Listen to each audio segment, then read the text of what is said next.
Nou, voor de wat gevorderde hond gaan we een kistje wegbrengen. Normaal doen we dat met 2 personen.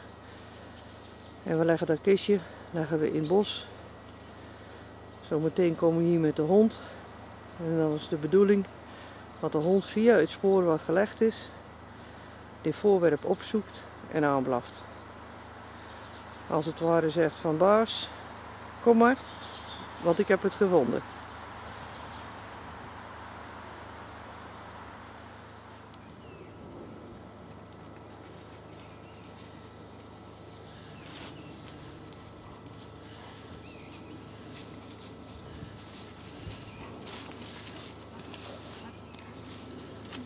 Voor de oefening, 4 opzoeken, aanblaffen, niet bijten.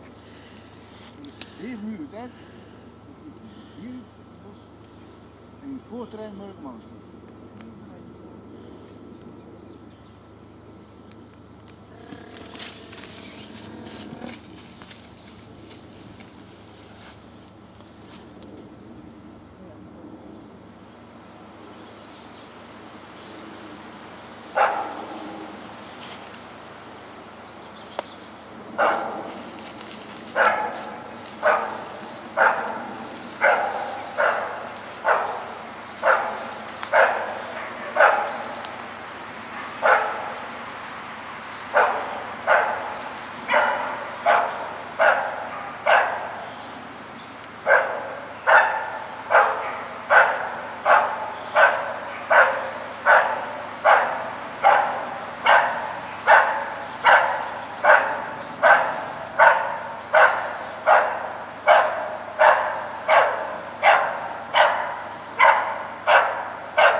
Dat is een beloning.